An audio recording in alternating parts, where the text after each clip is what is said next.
Bonsoir. Alors, on est dans un cours de pensée juive. Première question, qu'est-ce que la pensée juive? Est-ce que quelqu'un peut me dire si la pensée juive, c'est la pensée d'un juif ou est-ce que c'est une pensée qui a quelque chose à voir avec le judaïsme et que donc tout juif n'a pas forcément une pensée juive et la pensée juive peut être écrite par un non-juif? À votre avis?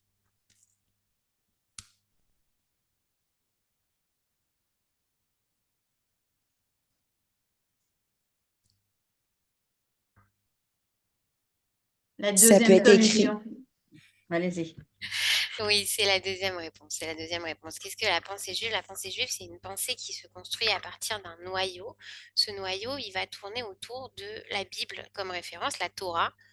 Et, et il suffit pas d'être juif pour avoir une pensée juive. Donc, par exemple, on va pendant longtemps se poser la question de savoir si Spinoza, par exemple, est-ce qu'on va le mettre dans la pensée juive ou non? Ou est-ce que c'est un penseur universel, c'est un grand philosophe, etc. Mais est-ce que sa pensée, elle peut rentrer dans le cursus de pensée juive? La pensée juive et la philosophie, elles vont avoir l'une avec l'autre. En général, elles vont débattre des mêmes thèmes. Mais là où la philosophie va surtout poser des questions, la pensée juive va essayer d'apporter des réponses. Euh, il va y avoir aussi énormément d'influences l'une sur l'autre en fonction des époques.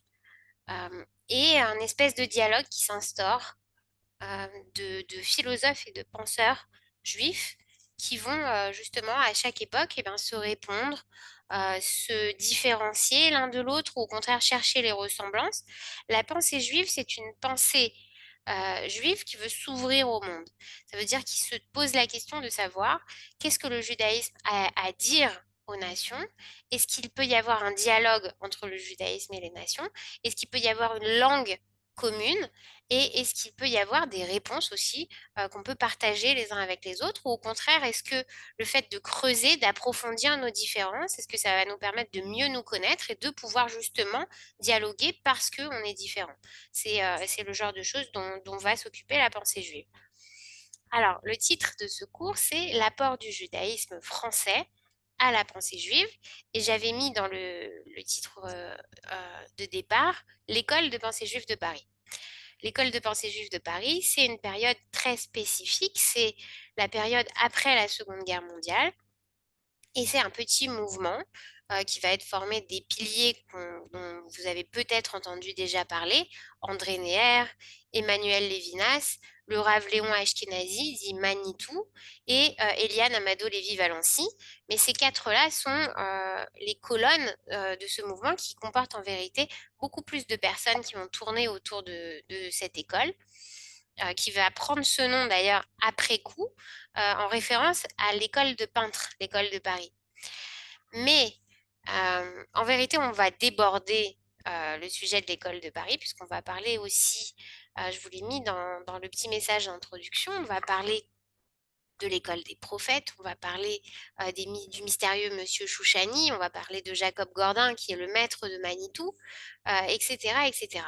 En fait, c'est donc pas l'apport du judaïsme français en général, d'accord, depuis l'Antiquité, le Moyen Âge, etc., parce qu'on aurait pu parler de Rachi, par exemple, ce qui aurait été très juste quand on veut parler de l'apport du judaïsme français.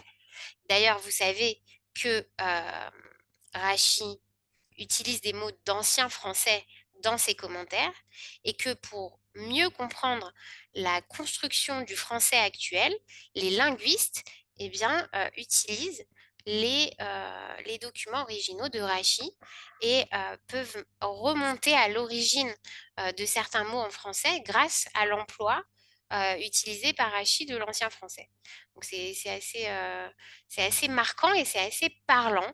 Donc nous, on ne va pas se préoccuper de l'époque de Rachi, mais c'est assez parlant en tant que juif, comme marqueur d'une société et comme miroir aussi d'une société, comme aurait dit Stendhal. C'est assez intéressant de voir comment le juif, dans la société dans laquelle il se trouve, en tout cas en diaspora, va approfondir la culture dans laquelle il se trouve, va peut-être même des fois aller plus loin que d'autres éléments de cette société.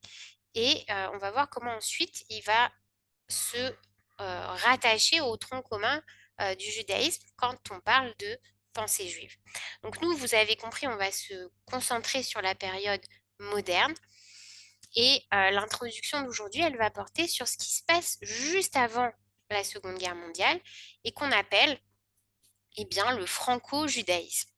Alors, et pour parler du franco-judaïsme, je veux vous présenter une figure clé de ce franco-judaïsme, c'est Edmond Flegg. Alors, Edmond Flegg, peut-être aussi vous en avez déjà entendu parler, ou au moins vous avez entendu le nom, à cause du centre Edmond Flegg à Paris, à cause du texte Pourquoi je suis juif, qu'on utilise beaucoup dans les mouvements de jeunesse pour faire justement réfléchir les jeunes, etc. À cause de son histoire aussi.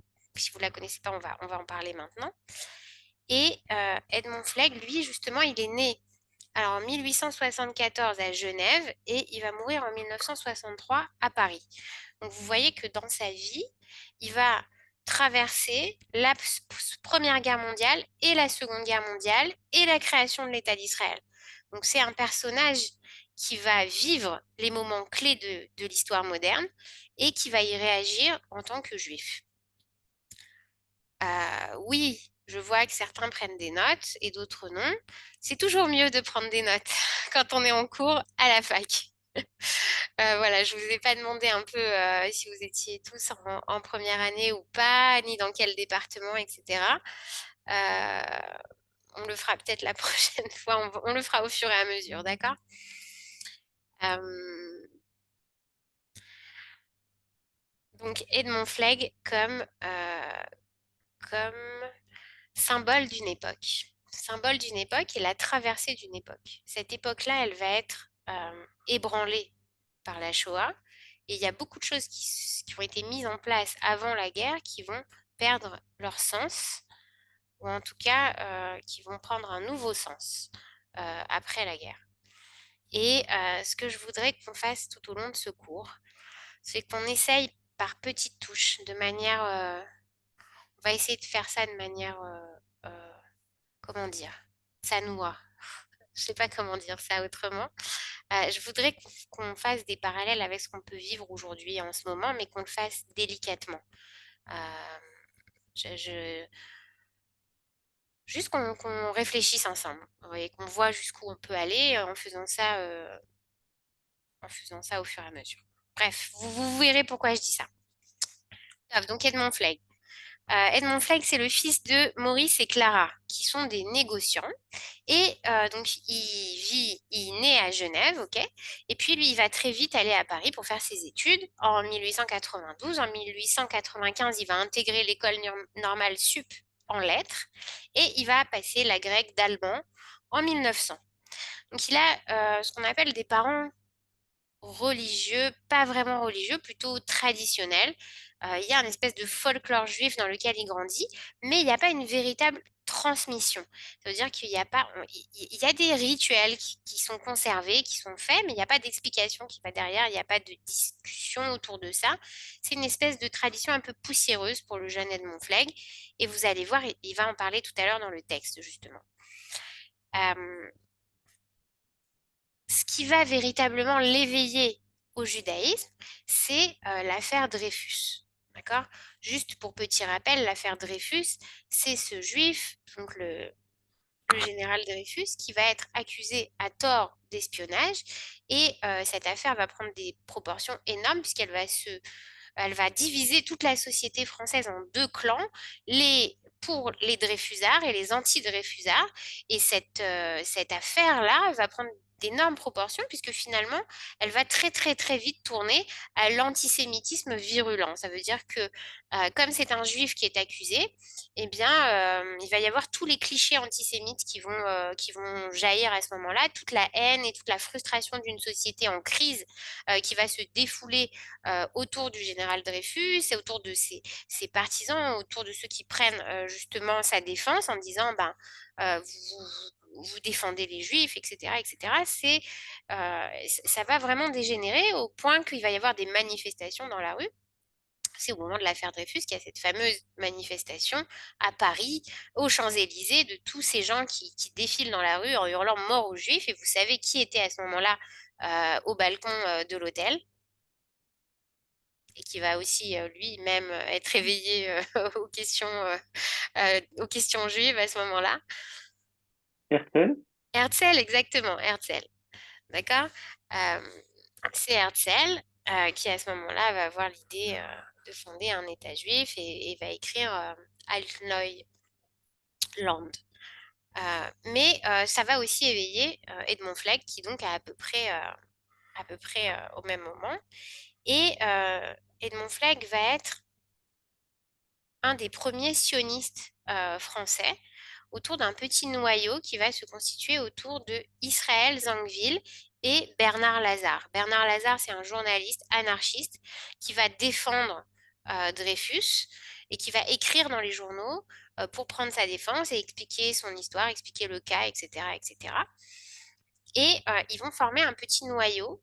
Ça va être les premiers sionistes. C'est les premiers juifs de France qui vont se dire, il y a un problème dans cette société française. Quoi qu'on fasse, on est étiqueté en tant que juif. Et quoi qu'on ait fait pour s'intégrer dans cette société, même si on a donné toute notre vie à l'armée, comme c'est le cas du général Dreyfus, et ben on peut être du jour au lendemain mis sur la sellette, envoyé en prison sans procès, et la société nous lynche, alors que la seule faute qu'on ait commis finalement pour le juif, c'est d'exister. Euh,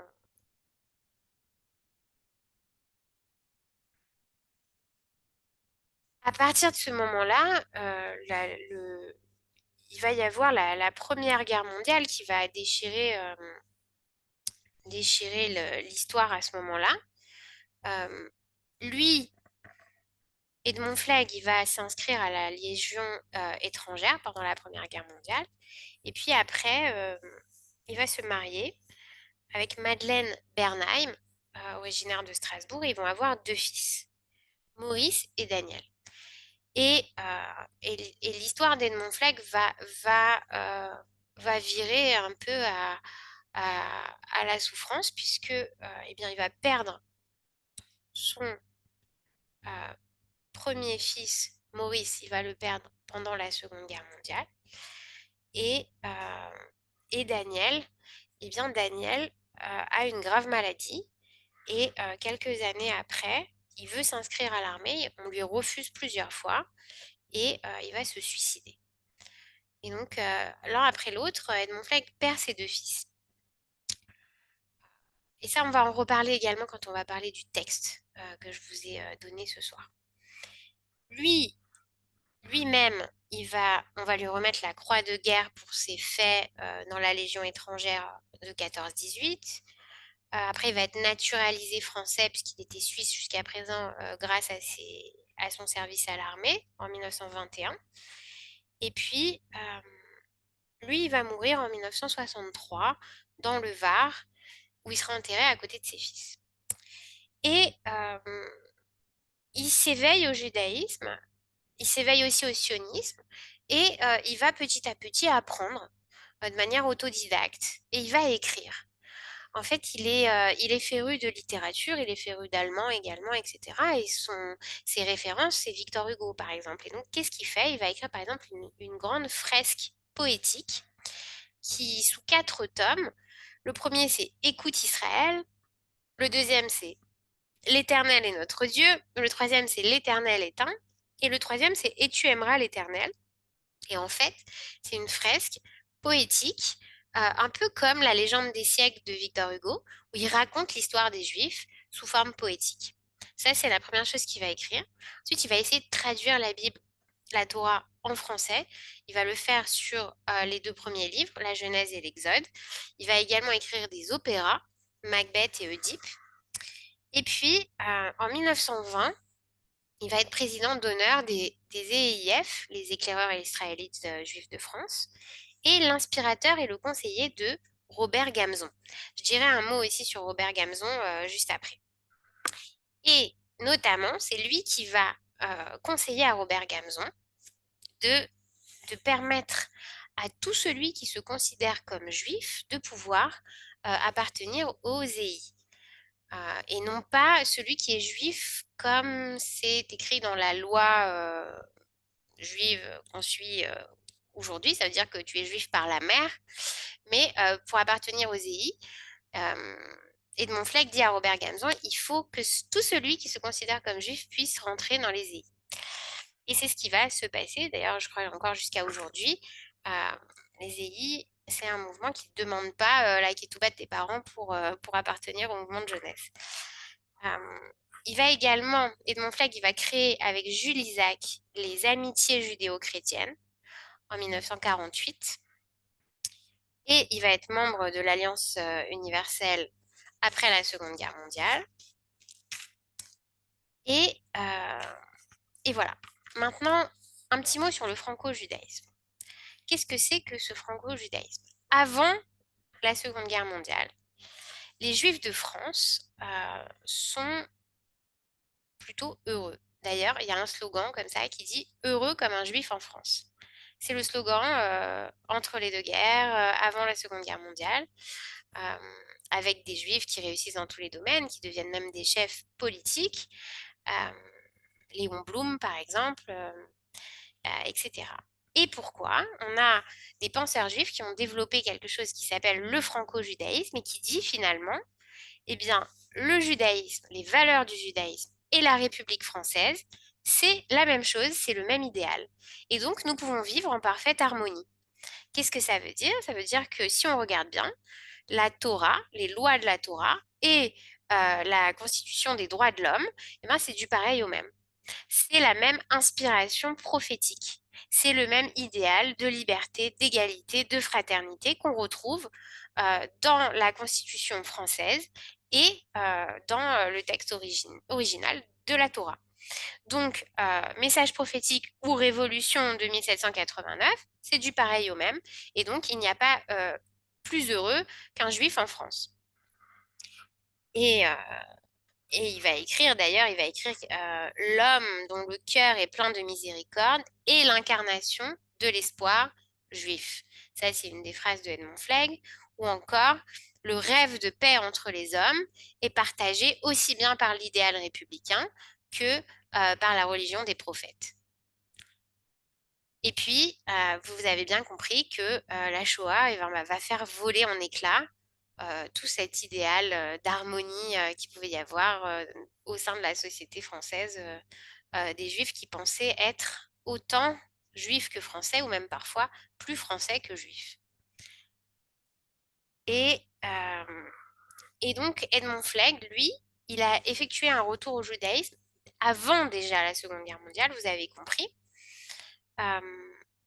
Il va y entrer en autodidacte, ça veut dire qu'il va lire un petit peu au hasard, que ce soit autant de la littérature que de la pensée juive, que la Bible elle-même dans le texte, etc. Et il va travailler sur ses traductions pour pouvoir acquérir cette Torah, se l'acquérir à lui-même. En 1957, il va créer le colloque des intellectuels juifs de langue française.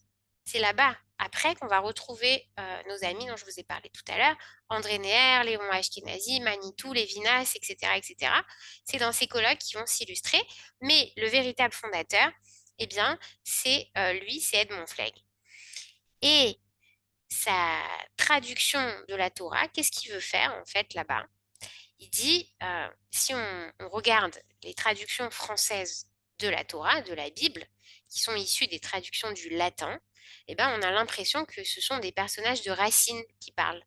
D'accord? Que Moïse, Aaron, Joshua, eh ben, on dirait du Phèdre ou du Voltaire ou du Molière, et ça va pas du tout.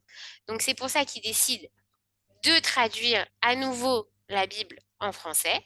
Et cette fois, qu'est-ce qu'il veut faire? Il veut transposer les sons des mots hébreux, il veut faire ressentir la rugosité, écrit-il, la sonorité, le souffle qui peut habiter l'hébreu dans sa traduction de la Torah. Et effacer cette christianisation du texte qu'il y a pu avoir dans les traductions françaises qu'il y a avant la guerre. L'amitié judéo-chrétienne. Alors, pourquoi est-ce qu'il met sur place cette amitié judéo-chrétienne? D'abord parce qu'il pense qu'il faut absolument qu'au sein de la société, il y ait un discours, un dialogue interreligieux, que c'est essentiel pour la bonne marche de la société. Mais au-delà de ça, il pense que les juifs et les chrétiens sont égaux et que c'est simplement deux manières différentes d'arriver à la même chose. Il parle de la création du royaume de Dieu sur terre. Il dit voilà, les chrétiens comme les juifs veulent arriver à la même chose, à faire exister Jérusalem, la Jérusalem céleste, mais ils ont deux manières, deux expériences différentes, deux voies d'accès différentes à cette vérité et à l'être. Et il faut pouvoir les identifier dans leurs différences, les analyser, et de cette manière-là seulement, en se connaissant l'un et l'autre et en connaissant nos différences, on pourra se parler en vérité et se respecter en sachant où est-ce qu'on est pareil et où est-ce qu'on est différent et où est-ce qu'on n'est pas d'accord. Et en pouvant entendre ce désaccord et en pouvant parler dessus. Chose qui est très difficile aujourd'hui, mais à l'époque, on a des gens qui sont très idéalistes et qui pensent que c'est possible de parler avec des gens qui ne pensent pas comme nous et d'établir un véritable dialogue. Voilà, donc c'est là que ça commence. Après, où est-ce qu'il se situe par rapport au sionisme, à Israël et à la diaspora? Donc, je vous ai dit, il fait partie de ces premiers sionistes après l'affaire Dreyfus, dans ce cercle qui se crée autour de Bernard Lazare et qui appelle au retour à Sion. Maintenant, Edmond Fleck, pour l'instant, vous avez compris, il est ancré dans ce franco-judaïsme et donc il va établir une espèce de dialectique en disant Israël est nécessaire, est important, mais la diaspora l'est tout autant. Et il y a un espèce d'échange qui va se créer entre Israël et la diaspora. L'idée d'Israël, la création d'Israël et la terre d'Israël nourrissent la diaspora. Et en échange de cela, l'exil, le juif en exil, le juif en diaspora, eh bien, va lui aussi envoyer à Israël des forces dont il a besoin. Comment il explique ça? Il dit, ben, par exemple, ça peut être au niveau de la pensée, quand il va y avoir cette pensée autour des valeurs de la République et toute cette littérature et toute cette pensée juive qui va être écrite en exil, il dit cette pensée-là, elle est vivante, elle est riche, elle est dynamique parce qu'elle est en exil, parce qu'elle souffre d'un manque de terre, d'un manque de sol, d'un manque de corps, alors elle va développer de manière plus vive tout ce qui est intellectuel. Et il y a donc véritablement un équilibre qui va se créer entre Israël et la diaspora. Pour l'instant, au moment où il écrit ces lignes, à ce moment-là, donc on est avant la Seconde Guerre mondiale, il pense qu'il y a une raison à l'exil, une raison à la diaspora et qu'il faut maintenir cet équilibre. D'ailleurs, il trouve que c'est pas seulement un échange intellectuel. Il dit, regardez, au niveau, par exemple, financier, la diaspora, elle envoie de l'argent de manière régulière à Israël et elle aide à créer l'État d'Israël. Elle l'aide régulièrement. C'est une parnassa qui est envoyée de manière régulière à Israël et sans laquelle Israël ne pourrait pas se construire. C'est ce qu'il pense à ce moment-là. Il va, au fur et à mesure, petit à petit, changer tout doucement de manière de penser. Il se bat aussi beaucoup pour qu'il y ait une réconciliation en France déjà entre les orthodoxes et les juifs libéraux, euh, parce qu'il considère que tout celui qui se considère comme juif doit être considéré comme juif. Donc ça, c'est son idée à lui. Et puis il lutte évidemment contre l'antisémitisme. Après la Seconde Guerre mondiale, il va aussi beaucoup œuvrer pour la transmission de l'histoire de la Shoah. Ce qu'il a écrit, qu'est-ce qu'il a écrit? Ses plus grands textes, c'est parmi ses œuvres l'anthologie de la pensée juive, l'enfant prophète en 1926, pourquoi je suis juif, donc texte incontournable en 1927. Voilà. Le chant nouveau, c'est le livre dont je vous ai envoyé quelques extraits en 1972, et Nous de l'espérance en 1949. Pourquoi je pense que c'est important aujourd'hui, plus que jamais, que nous étudions cette période et ces personnes-là parce que c'est des personnes qui sont durement éprouvées, qui vivent de plein fouet l'histoire, qui prennent dans leur vie, dans leur corps, dans leur chair, euh, cette idée juive et la réaction du monde face à l'existence juive et qui réagissent et qui malgré tout continuent à croire, à espérer. D'ailleurs, c'est pas pour rien que son livre le plus important, c'est Nous de l'espérance. Euh, au lendemain de la catastrophe, ils inventent une manière de reconstruire, ils inventent une manière de continuer. Finalement, c'est eux qui incarnent cette existence juive que rien ne peut effacer, que rien ne peut écraser. Et c'est pour ça que c'est d'autant plus important de pouvoir apprendre d'eux. Euh, bien que je ne vous cacherai pas qu'aujourd'hui, je crois qu'on peut autant apprendre en fait, de chacun d'entre vous déjà là. Si vous êtes là aujourd'hui, c'est qu'on a quelque chose à apprendre de vous en fait. De chacun d'entre nous, je devrais dire. Voilà, je pense on est en plein dedans aussi. Ok, top. Alors, je surveille l'heure en même temps, d'accord? Donc, il me reste un peu de temps. Je veux faire une petite parenthèse sur Robert Gamzon, que j'ai cité tout à l'heure, et après, on va voir les textes ensemble. Robert Gamzon. Là aussi, c'est un nom qui ne devrait pas vous laisser indifférent. Pourquoi? Parce que Robert Gamzon, c'est le fondateur des EI, les éclaireurs israélites juifs de France. Et Robert Gamzon, qui va être donc ami, vous avez compris, avec Edmond Flegg, très très copains les deux. Robert Gamzon, lui, il est né en 1905 et il va mourir assez jeune, très jeune même, en 1961. Il est né à Lyon et il va mourir en Israël, assez tragiquement, d'une noyade sur la plage de Palmachim. Mais avant de se noyer, il va avoir le temps de faire énormément de choses incroyables en très peu de temps, en fait. D'abord, son totem, c'est Castor soucieux. Et il fonde les EI en 1923. Et il a 17 ans. Et il va devenir le chef de la résistance juive pendant la guerre. Et il va aider aussi à la reconstruction de la communauté juive après la guerre. Et c'est seulement en 1949 qu'il va faire son alia. Il est petit-fils de Alfred Lévy, qui était lui-même grand rabbin de France, et fils de Lazare Gamzon, qui est un ingénieur des mines. En fait, à 17 ans, jusque-là, jusqu'à ses 17 ans, il fait partie des scouts de France. Et quand il a 17 ans, il a l'idée de créer la branche juive des scouts de France. Et c'est ce noyau-là qui va devenir les EI, qui vont ensuite se détacher des scouts de France pour devenir un mouvement de jeunesse juive à part entière. Pourquoi c'est tellement important? Parce que les EI vont jouer un rôle clé pendant la guerre. Et pas seulement un rôle clé en termes d'existence, en termes de sauvetage, en termes de résistance, mais aussi en termes de pensée juive. Parce qu'à ce moment-là, ils vont écrire ce que Edmond Flegg va appeler une véritable mystique juive, où ils vont mêler éducation, modernité, ouverture d'esprit, harmonie avec la nature. Enfin, il va y avoir tout une espèce de salade comme ça qui va être fait entre la Torah et l'environnement, et le respect d'autrui, et l'humanisme, et plein plein de choses qui vont se mélanger chez les EI. La première patrouille va avoir lieu le 4 février 1923 au bois de Medan, et ils vont faire leur promesse à la synagogue de Versailles devant le rabbin Maurice Liber en 1923 en mai.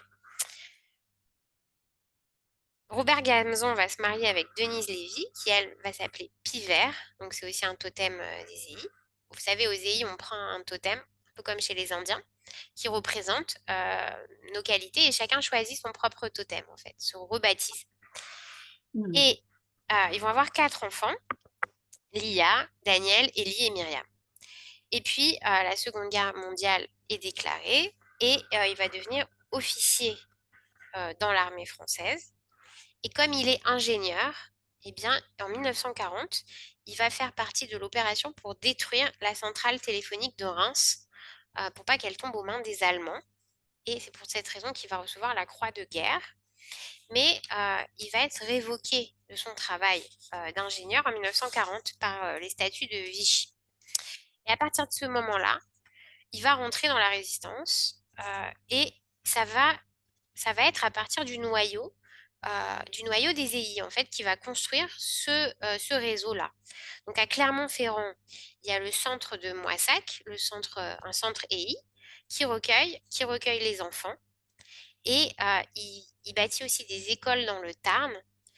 Et en fait, il va petit à petit déménager toutes les structures EI de France dans le sud, en zone libre. Et de cette manière-là, ils vont pouvoir organiser des évasions, recueillir des enfants, cacher des enfants, faire des faux papiers, etc., etc., sous couvert des centres de mouvement de jeunesse. Donc, par exemple, à ce moment-là, il y a le camp de Gour, le camp de travail de Gour qui est ouvert en France.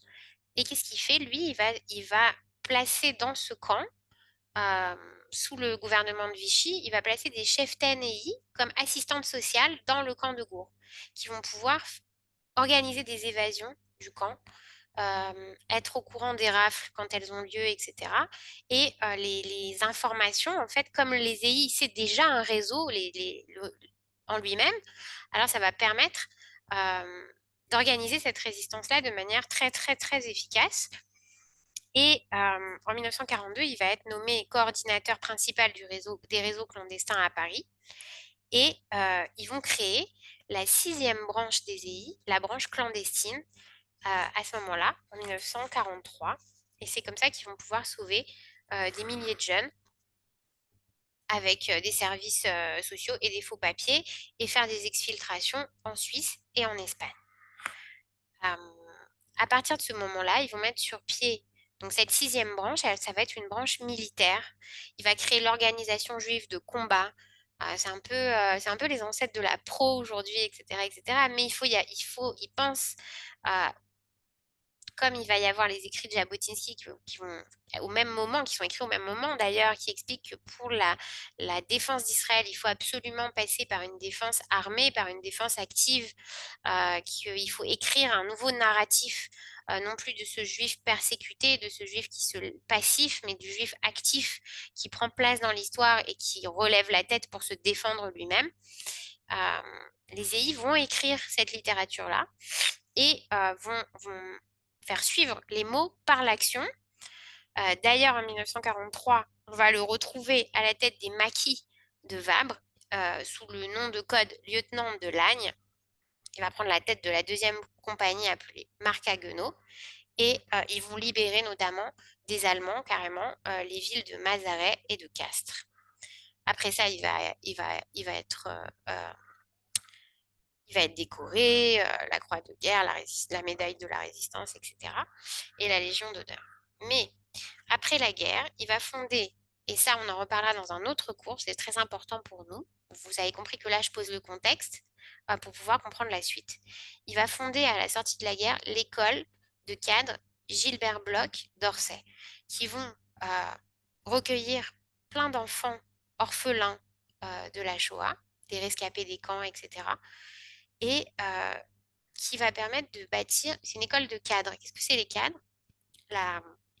La communauté juive pendant la Shoah, les Allemands, ils ont bien compris que pour détruire la société, la communauté juive, il fallait déjà couper les têtes. Donc vraiment au propre comme au figuré. Donc ils ont raflé en premier lieu les chefs de communauté, les rabbins, les enseignants, tout ce qu'on appelle les cadres de la communauté. Et donc ces enfants, eh bien, entre eux, ensemble, vous avez compris qu'en fait les EI, c'est un mouvement qui est fait par des jeunes, mais après la guerre, c'est pareil, c'est des enfants qui restent et qui s'organisent entre eux pour recréer cette communauté. Et cette école, elle va être justement importante pour pouvoir sauver, sauver les meubles, véritablement. Écrire un nouveau narratif.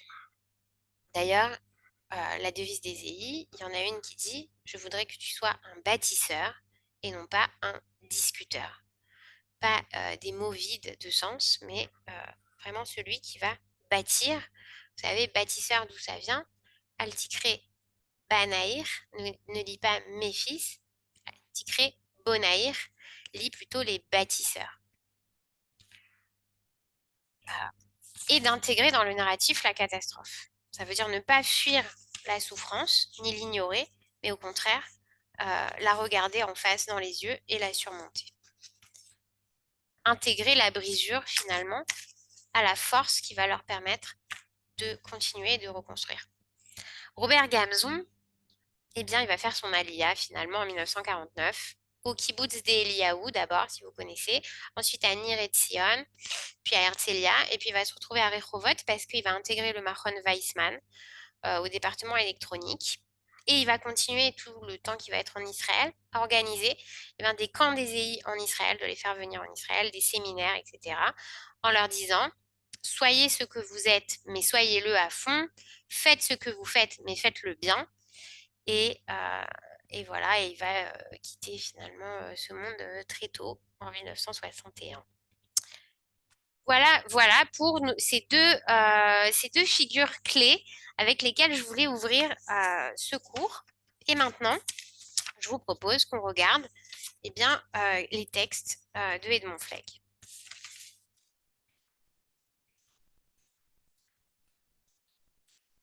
Alors, est-ce que d'abord, il y a quelqu'un qui veut réagir à tout ce que je viens de raconter avant qu'on regarde les textes?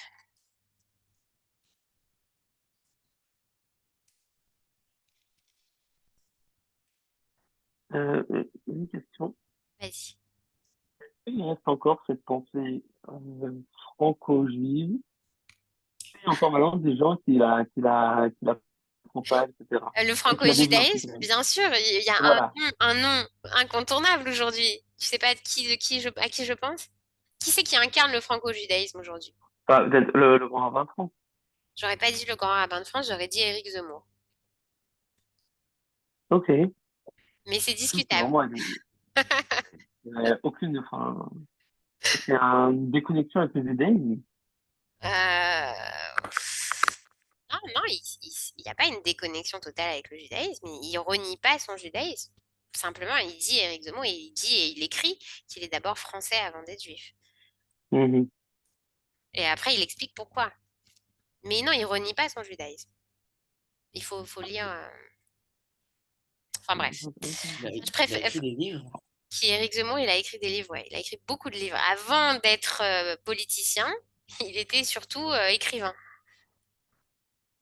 C'est d'ailleurs Ah, très étonnant qu'il soit devenu politicien parce qu'à la base, il n'était pas du tout personnage public. Enfin, il était personnage, si, personnage public, mais dans ses écrits, il était très connu pour ses écrits. Il a écrit beaucoup. Il était très intellectuel, justement. Il n'était pas du tout quelqu'un qui faisait de la politique. Bref, bon, mais on va pas lire Éric Zemmour. Si vous voulez bien, on va lire Edmond Flegg. Voilà. Euh, alors, je vous ai envoyé des textes. C'est pas très pratique, effectivement, ce que je vous ai envoyé. Donc, la prochaine fois, j'essaierai de faire mieux. Et en plus de ça, je crois que je vous ai pas envoyé le premier texte que je veux qu'on voit ensemble. C'est la toute première page du livre. Donc, le livre que j'ai choisi, c'est celui-là, Vers le monde qui vient. D'accord? Qui a été édité en 1960. Ok, donc on est au sortir de la Seconde Guerre mondiale. Et en fait, c'est un recueil de plusieurs écrits. Et le premier texte, il s'appelle 1927, c'est l'introduction.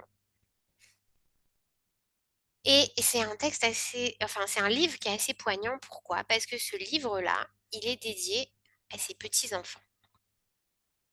Et donc, quand il écrit en 1927, je vais vous lire l'introduction, il écrit pour ses petits-enfants qui ne sont pas encore nés, mais qu'il espère et auquel il s'adresse. Sauf que vous avez entendu son histoire, qu'est-ce qui va se passer?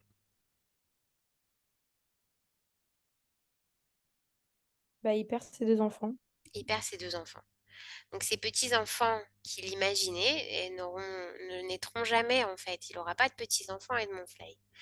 Et en fait, il va devenir, vous avez compris, il va devenir un éducateur, il va devenir un écrivain, il va devenir quelqu'un qui va être beaucoup, beaucoup dans la transmission et qui va être très impliqué dans les EI et il va justement considérer tous ces élèves et tous ces khanichim, comme on dit, on dit khanichim, Le colon, colons. exactement, mais c'est le truc. Khanichim, Bref. Madrichim, c'est pareil. Ouais, voilà, vous avez compris, khanichim, madrichim. Non, les moniteurs et les... Ah, je sais pas le mot en français, j'ai oublié. Bon, vous avez compris? Ah, j'ai pas entendu, ça a sauté. Tov. Bref, donc il va les considérer tous comme ses enfants en fait. Regardez, je vous lis. Donc vous n'avez pas ce texte-là, ok? Je vous lis juste les premières lignes de l'introduction. Voilà ce qu'il dit. Donc ça s'appelle 1927. On me demande pourquoi je suis juif. C'est à toi que je veux répondre, mon petit-fils qui n'est pas encore né. Quand seras-tu assez grand pour m'entendre? Mon fils aîné a 19 ans et l'autre 14. Quand naîtras-tu? Dans 10 ans, dans 15 ans peut-être? Quand me liras-tu? Vers 1950-1960? Mais lira-t-on encore en 1960? Quelle figure prendra le monde? La mécanique aura-t-elle supprimé l'âme? L'esprit sera-t-il créé un nouvel univers? Les problèmes qui me troublent aujourd'hui compteront-ils encore pour toi? Y aura-t-il encore des juifs? Je le crois. Ils ont survécu au Pharaon, à Nabuchodonosor, à Constantin, à Mahomet, à l'Inquisition et à l'assimilation. Ils survivront bien à l'automobile. Mais toi, te sentiras-tu juif, mon enfant? On me dit, vous êtes juif parce que vous êtes né juif. Vous ne l'avez pas voulu, vous ne pouvez pas le changer. Cette explication te suffira-t-elle si né juif, tu ne te sens plus juif?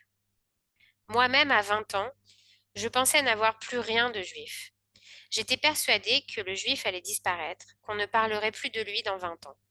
Les 20 ans ont passé, et 12 années encore, et je suis redevenue juif, si évidemment qu'on me demande maintenant pourquoi je le suis. Ce qui m'est arrivé peut arriver aussi, mon petit. Si tu crois éteinte en toi la flamme juive, regarde et attends. Un jour, elle se rallumera. C'est une histoire très vieille, que chaque siècle recommence. Le judaïsme a eu 1000 occasions de mourir, 1000 fois il est ressuscité. Je veux te raconter comment il est mort et comment il a ressuscité en moi, afin que s'il meurt en toi à ton tour, tu l'y sentes renaître. Et ainsi, je l'aurai conduit jusqu'à toi, et puis tu le conduiras toi-même jusqu'à d'autres, si tu veux, si tu peux. Et nous aurons tous deux, à notre façon, gardé et transmis la divine ordonnance. Place mes paroles sur ton cœur et sur ton âme, attache-les en signe sur ta main, et qu'elles soient un fronton entre tes yeux. Enseigne-les à tes enfants. Voilà. Euh, Mais il a décidé de garder ce texte et de l'insérer dans son livre, même après avoir perdu ses enfants. Ok. Alors maintenant, on va voir le texte que je vous ai envoyé. On va essayer de le partager sur l'écran. Alors, il faut trouver la première page, évidemment. Il est envoyé sur WhatsApp. Quoi? Il est envoyé sur le WhatsApp. Oui, alors, mais ça aussi, enfin, aujourd'hui, j'ai eu que des soucis. Laisse tomber. Le WhatsApp, il n'a pas voulu s'ouvrir dans l'ordinateur. Sinon, ça aurait été effectivement beaucoup plus simple. Mais là, non, ça marche pas. Donc, c'est pas cette page, évidemment. Comment on va faire pour trouver la bonne page? Attends, là, vous voyez tout?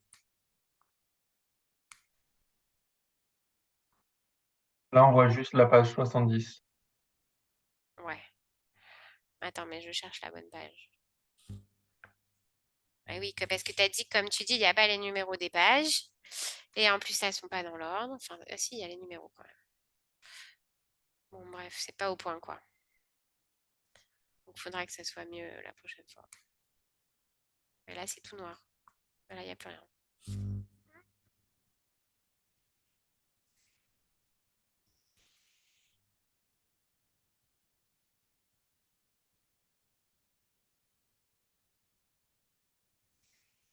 On va retenter.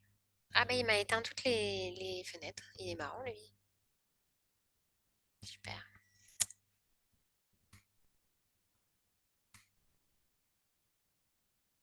Ah bah, j'ai plus les trucs. Ok, génial. Alors, on va faire peut-être autrement. Est-ce qu'on peut faire autrement? J'ai une idée. Est-ce qu'il y a quelqu'un qui peut les envoyer dans le chat? Vous voyez ce que j'ai envoyé? Voilà. Regardez si j'ai envoyé ce que j'ai envoyé, c'est ça? Attends. C'est ça? Attendez, je regarde. Oui, super. Ok, alors maintenant je vais partager On voit l'écran. la deuxième? Attends, non, non, non, on va faire au fur et à mesure, parce que sinon ça va être le balagan, ça va pas marcher. Alors, D'accord. donc voilà, là vous la voyez tout le monde?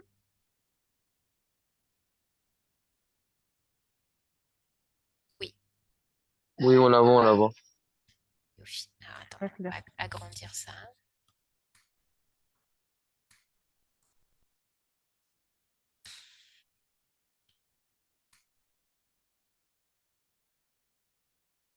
En plus, c'est pour lire que le bas.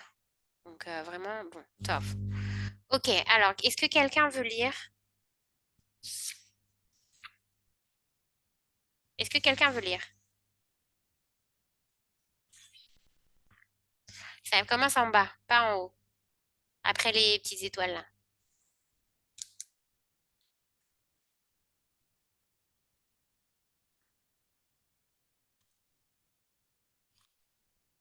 Allô, allô. Qui c'est qui va lire?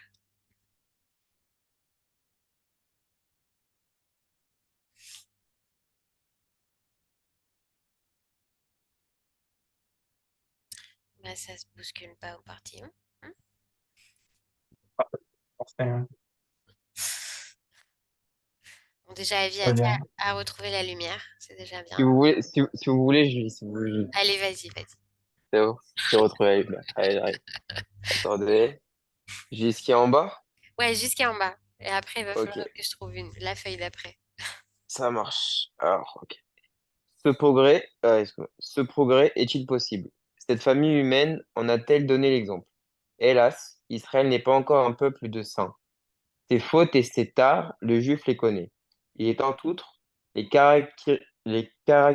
caricatures dans ces histoires juives qu'il comporte lui-même. Il en rit, il en souffre, car rien ne lui est plus douloureux. Rien ne trouve plus difficilement son pardon qu'une tache juive sur l'honneur familial d'Israël.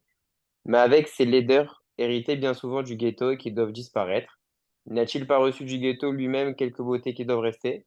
Il a subi tant, et là Ouais, ça coupe. ouais.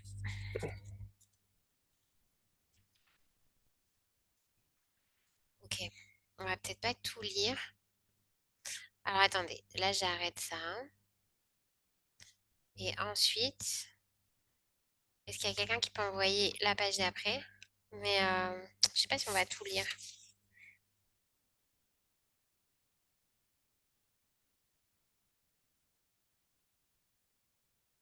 Si, ok. Pour l'instant, on va lire la suite. Alors, qui c'est qui m'avait envoyé la page?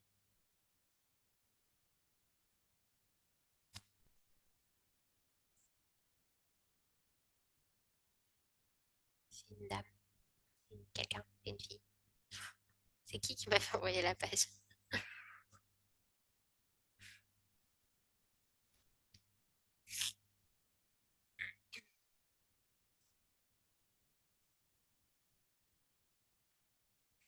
En fait, déjà, pour que vous compreniez l'introduction, où il dit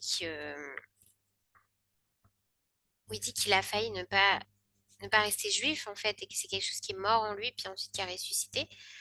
En fait, ce qu'il raconte dans le livre, il explique, il raconte sa vie et il dit comment le fait d'avoir grandi dans une famille traditionnaliste où les choses, elles s'étaient faites par rituel, mais il n'y avait pas d'explication derrière, il n'y avait rien de solide, il n'y avait pas d'apprentissage, il n'y avait pas de réponse aux questions.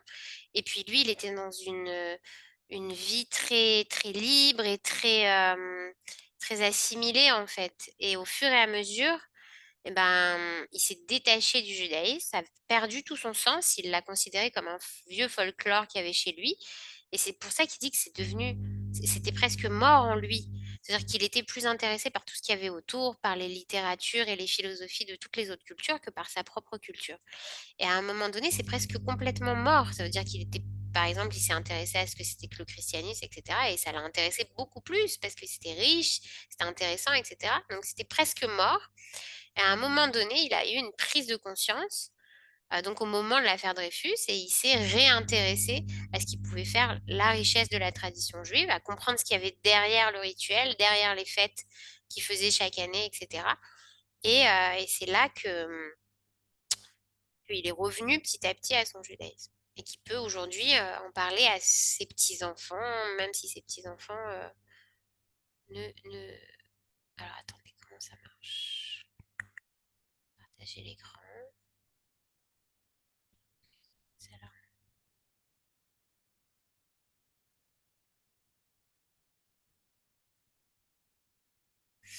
Ok. Alors, qui c'est qui lit maintenant?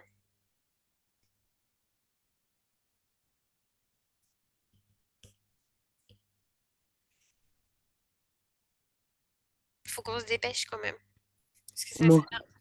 Tu veux Moi, qu'on... je peux lire si vous voulez. Ah, vas-y. Ok, c'est qui? C'est C'est, Enat? ouais. Vas-y, Je Enat. lis, je lis du début. Ouais, d'en haut. En fait, le début de la phrase, c'était « Il y a subi tant de... » Alors, ben moi, c'est des... c'est des violences au début. Oui, c'est ça, parce que le début, il était sur la page d'avant. Il Ah, y a ok. subi tant de violences. De violences, souffert tant d'injustice, vécu si complètement la misère de la vie que la pitié pour la pauvre et l'humilité lui est devenue naturelle. Il a dû si longtemps s'abstenir de verser le sang, même des animaux, même des bêtes humaines qui le massacraient, que l'horreur du meurtre a comme atrophié chez lui le geste de tuer. Il a vu... Je vois pas très bien en fait avec mon téléphone. Je peux peut-être le...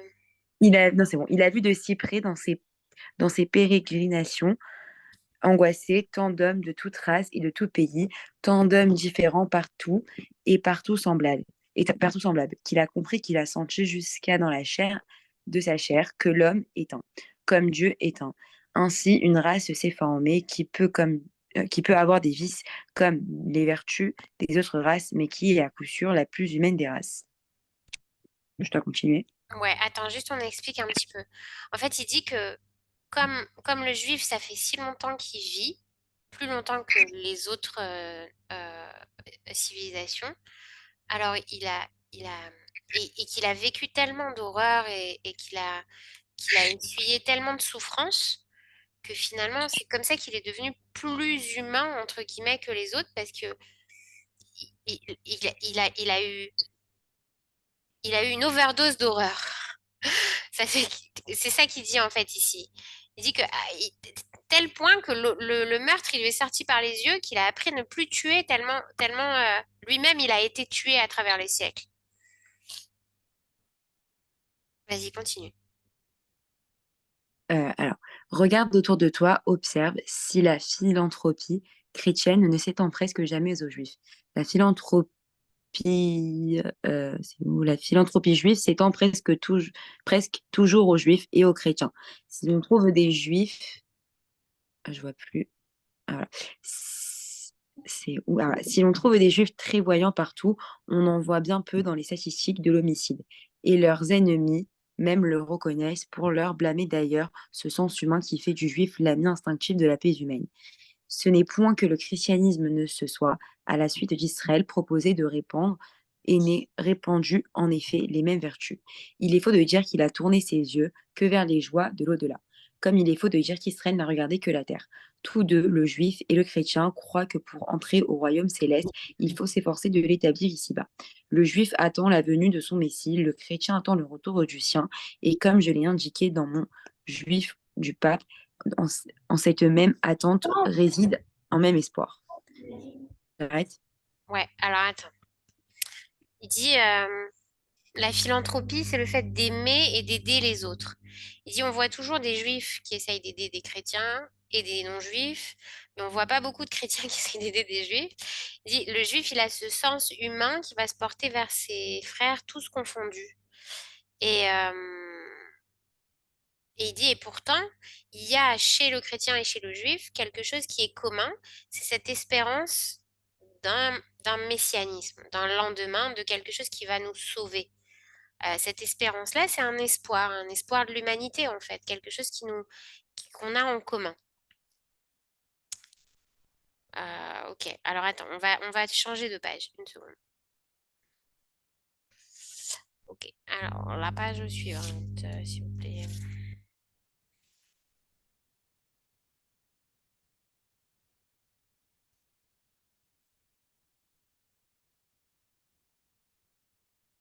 C'est la page suivante?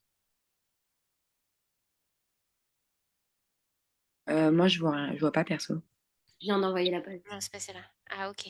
C'est qui m'envoie les pages? Alors, moi, j'ai envoyé. Il y a aussi Elisa qui a envoyé. Ah ok. Donc c'est Rachel et Elisa. Alors, top. Oui, c'est pas la bonne. Si? Si, c'est la bonne. On va y arriver, hein. Je vous jure, j'essaye de faire autrement la prochaine fois. Parce que là, c'est pas bon. Ok. Top, qui c'est qui lit cette fois? Ah, je veux bien. Alors, vas-y. À partir d'où? Or, au moment de l'histoire. Ok. Alors là, je crois qu'il va nous expliquer le sens de l'exil, justement. Ce qu'on a parlé tout à l'heure. Vas-y. Ok. Or, au moment de l'histoire, Ah, par contre, on au t'entend moment pas. de On l'histoire, t'entend pas, Mickaël. je n'entends pas Non, essaye peut-être, je sais pas, les écouteurs. un meilleur son. Or, au moment de l'histoire où ce sens humain, héritage du sens divin, si douloureusement acquis par Israël, devint nécessaire à toute la nation, il se trouve que les Juifs, qui vécurent si longtemps solitaires, sont intégrés comme citoyens dans toutes les nations et s'y comportent en citoyens. Ils se séparèrent de tous les peuples. Ils sont le seul peuple aujourd'hui qui ne contient des hommes de tous les peuples. Ils furent une nation parmi les nations. Ils sont aujourd'hui une société des nations, dont le pacte s'est écrit dans leur sang. Aussi, leur devoir est double. Et j'ai compris maintenant les deux ordres inséparables qui me dictaient en 1914 ma conduite. En tout pays, jusqu'au don de la vie, soyez des hommes de vos pays. Et, en même temps, soyez juifs. Consacrez à chacune de vos patries le trésor humain que vous tenez d'Israël, et la paix de vos patries sera votre paix, et la paix des hommes sera votre paix. Ainsi, Jérémie enseignait à Israël sa tâche, Israël ainsi l'accomplira. Ok, donc là, tu vois, on a le mouvement de l'exil. J'ai dit finalement, les Juifs, ils sont de toutes les nations et ils ont en eux des Juifs de chaque nation. C'est ce qui fait qu'ils sont l'image du monde entier, dans une seule nation, parce que chacun, il vient d'un endroit différent. Et après, il explique aussi que dans chaque pays où ils sont, ce qu'il faut, c'est faire Israël à l'intérieur de ce pays avec les valeurs de ce pays. Et ça va grandir Israël et grandir le pays où ils seront. Ok? C'est ça le franco-judaïsme, d'accord? La paix de vos patries On sera voit. votre paix et la paix des hommes sera votre paix. Donc tu vois, il fait... en fait, c'est dans l'universel. C'est se fondre dans l'universel, mais en restant Israël. Mais Israël en diaspora, ça veut dire Israël éparpillé, Israël en exil. D'accord? Mhm. Ok. Juste lis-nous les 3 dernières phrases et après Ouais. Mais, perdu dans les nations, il risquerait de se perdre, et de perdre avec lui l'idée qui le perpétue. Et voici qu'alors même où l'humanité commence de sentir son unité, Alors voilà, donc là il nous dit maintenant il y a un risque quand même de se perdre. À force de vouloir ressembler aux autres, ben tu sais plus qui tu es, c'est logique. Donc après, qui c'est qui m'envoie à la page d'après?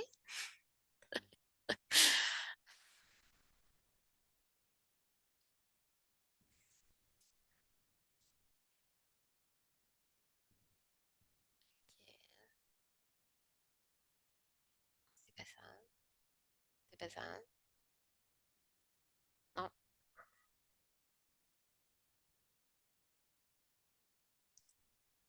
c'est pas ça. Mais quelqu'un qui m'a envoyé la même page.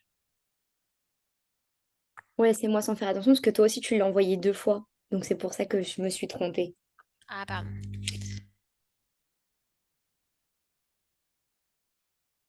C'est encore pire si je vous dis la vérité. C'est mon mari qui m'a pris en photo les pages. Encore pire. Il y en a une, il l'a pris 2 fois en photo.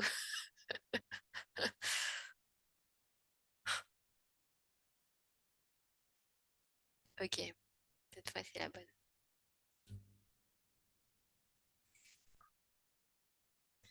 Alors attends. Donc après,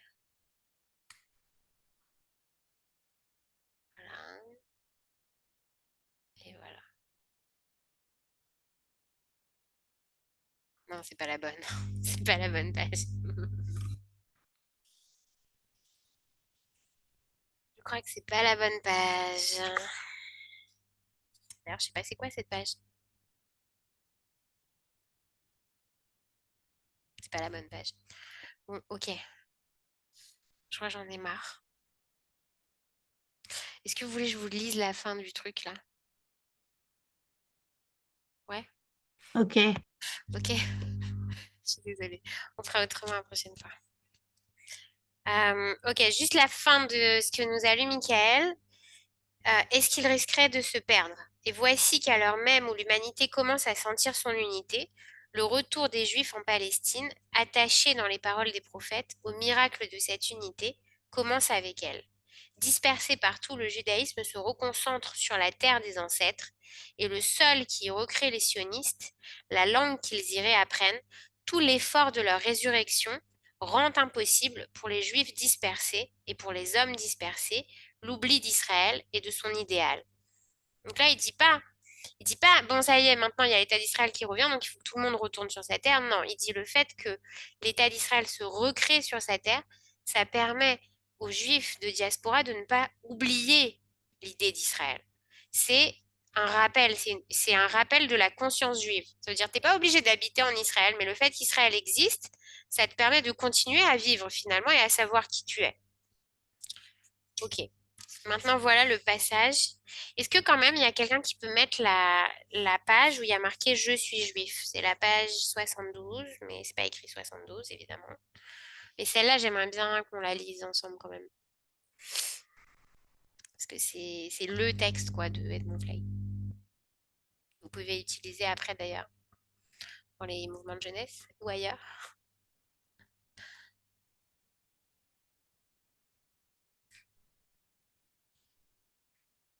Rachel, tu l'as, cette page?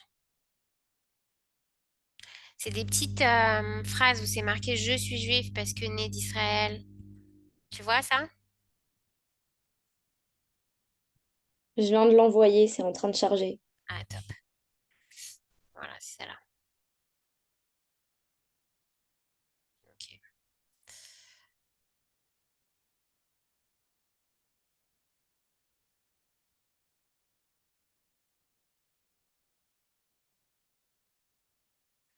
Ok, vas-y. Qui c'est qui lit cette fois?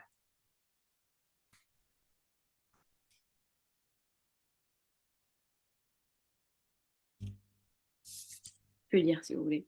Ouais, vas-y. Je suis juif parce que, né d'Israël et l'ayant perdu, je l'ai senti revivre en moi plus vivant que moi-même. Je suis juif parce que, né d'Israël et l'ayant retrouvé, je veux qu'il vive après moi, plus vivant qu'en moi-même. Je suis juif parce que la foi d'Israël réclame, de mon cœur, toutes les abnégations. Je suis juif parce qu'en tout lieu où pleure une souffrance, le juif pleure. Je suis juif parce qu'en tout temps où crie une désespérance, le juif espère. Je suis juif parce que la parole d'Israël est la plus ancienne et la plus nouvelle. Je suis juif parce que la promesse d'Israël est la promesse universelle. Je suis juif parce que pour Israël, le monde n'est pas achevé, les hommes l'achèvent. Je suis juif parce que pour Israël, l'homme n'est pas créé, les hommes le créent.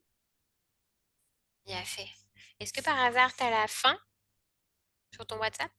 Il reste deux phrases.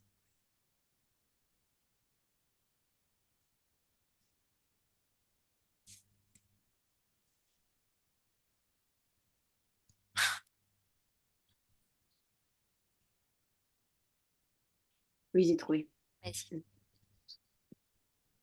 Je suis juif parce qu'au-dessus des nations et d'Israël, Israël place l'homme et son unité. Je suis juif parce qu'au-dessus de l'homme, image de la divine unité, Israël place l'unité divine et sa divinité. Bien fait. Ok, alors qu'est-ce qu'on a ici? D'abord, il décrit le mouvement qui s'est passé en lui, qui peut perdre son judaïsme et que pourtant il peut revivre à l'intérieur de lui-même. Et en fait, il parle de la flamme, de l'âme d'Israël, que quand tu crois qu'elle est éteinte, eh ben, elle peut repartir avec une étincelle seulement. Après, il parle de cette envie de transmettre. Ça veut dire que il dit finalement que le fait d'être né juif, ça te place dans une chaîne et que quand tu es juif, alors tu as qu'une envie qui est au fond de toi, c'est de transmettre ça d'une manière ou d'une autre à tes enfants, à tes petits-enfants, et même si tu n'as pas d'enfants, de le transmettre de quelque manière que ce soit. Que c'est quelque chose qui se continue, que le judaïsme, c'est pas quelque chose d'égoïste, c'est pas une religion personnelle, individuelle, c'est quelque chose qui transcende l'individu, qui est quelque chose de collectif, qui s'inscrit dans le temps, qui s'inscrit dans les générations. Et peu importe si tu n'as pas d'enfant, même quand tu n'as pas d'enfant, tu fais partie de cette chaîne de génération. Après, il dit quelque chose qui est dur à comprendre et pourtant qu'on vit en ce moment, qui est fou. Je suis juive parce que la foi d'Israël réclame de mon cœur toutes les abnégations. Ça veut dire quoi en français? Plus simple. Ça veut dire quoi? Toutes les abnégations. Quelqu'un sait ce Un, que ça veut dire? un sacrifice volontaire? Ouais, c'est quoi une abnégation?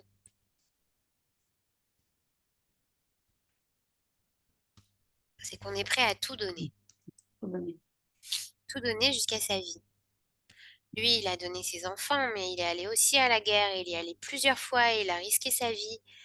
Et il l'a risqué pour quelque chose de plus grand que lui, qui le dépasse et pour lequel il pense que s'il peut faire quelque chose, alors il faut qu'il le fasse.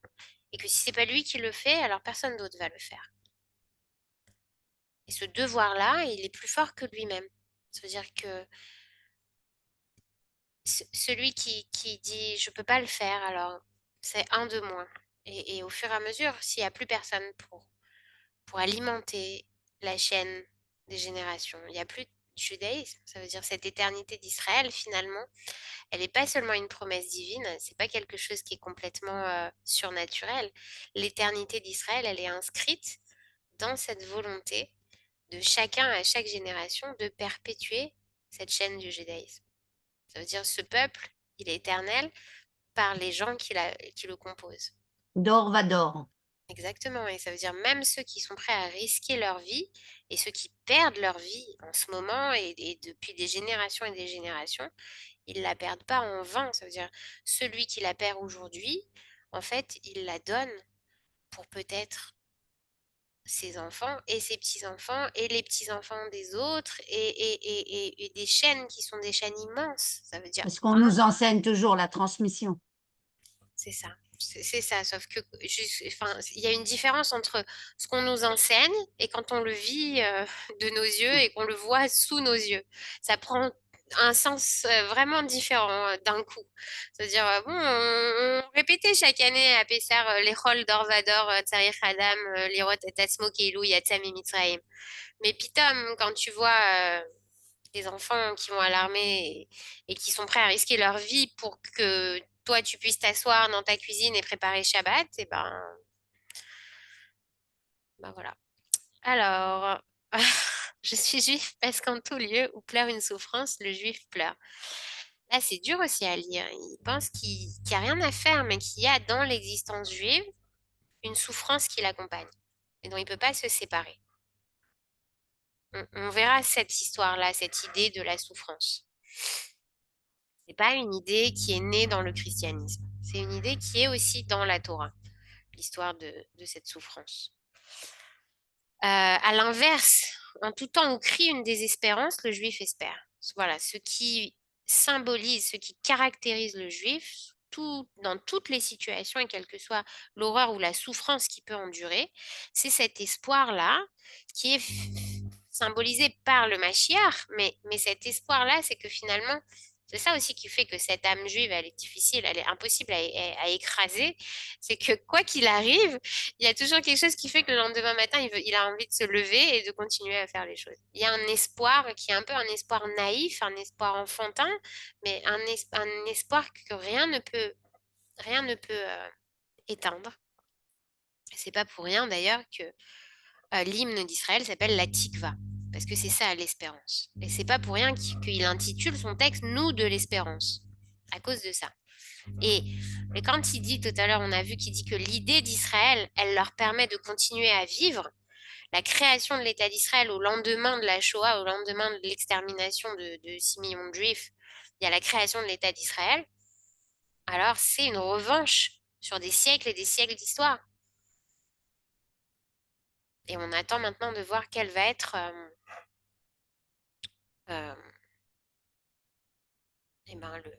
le positif au contrepoint du négatif, parce que c'est ce qui se passe souvent dans les temps de crise ou dans les temps de grand malheur, c'est qu'il y a toujours une espèce d'équilibre entre le bon et le mauvais. Donc là, on est dans l'histoire et on verra ce qui va en sortir. Alors, après.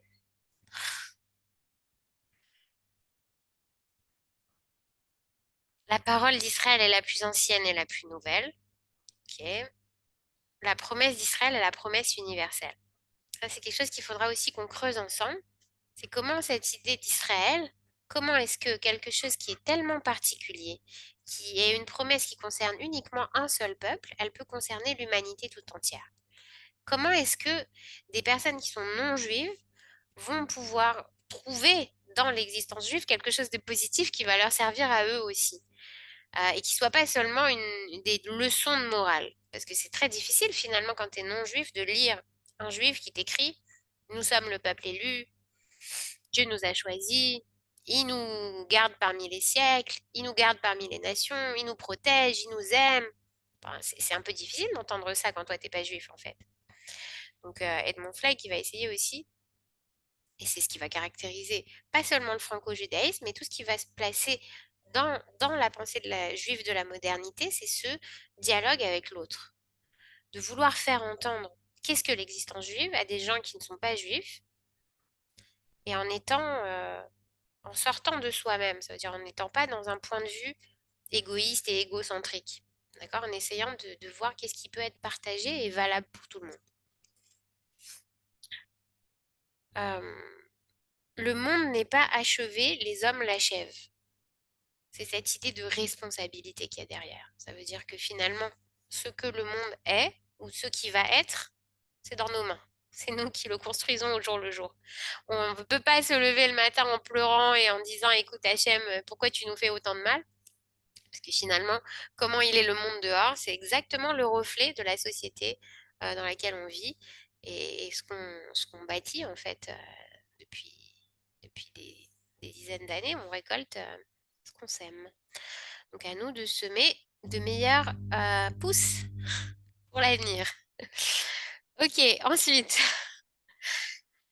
Je suis juif parce que pour Israël, l'homme n'est pas créé, les hommes le créent. C'est la même idée, mais plus spécifique.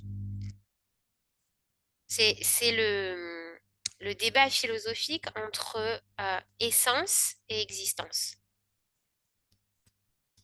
Vous savez, l'essence, c'est par exemple chez Platon, il y a le monde des idées. Chaque chose, avant d'être dans ce monde, elle est sous forme d'essence. Elle a une idée, qui se cache derrière la chose. Il y a une essence de la chose qui écrit déjà ses principaux traits. Contrairement à l'existentialisme, par exemple chez Sartre, qui te dit non, il n'existe absolument pas d'essence. L'homme ne va être que ce qu'il se fait, que ce qu'il crée dans sa vie. D'accord? Donc on a deux idées complètement à l'opposé l'une de l'autre. L'essence d'un côté et l'existence de l'autre côté. Et le judaïsme ici, finalement, se met à la croisée des chemins entre l'essence et l'existence en disant il y a une essence qui est une essence biblique, qui décrit qu'est-ce que peut être le judaïsme, qu'est-ce que peut être le juif, mais cette essence, elle ne va pas prendre vie, elle va rester un potentiel mort si elle n'est pas incarnée par l'existence juive. Et c'est ça, créer l'homme chaque jour. Et je crois qu'on va s'arrêter là-dessus, parce que je vois qu'il est 19h29 et que vous êtes peut-être tous un petit peu fatigués. En plus, j'imagine que c'est votre première journée de cours, non? Ou votre deuxième journée? C'est le deuxième. Deuxième. Donc c'est un peu dur de reprendre. Je vous remercie beaucoup.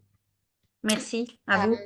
On a fait couvrir, vous avez vu, un pan de quelque chose de beaucoup plus grand et j'espère aussi qu'on discutera beaucoup plus la prochaine fois. Merci beaucoup. Merci beaucoup. Merci.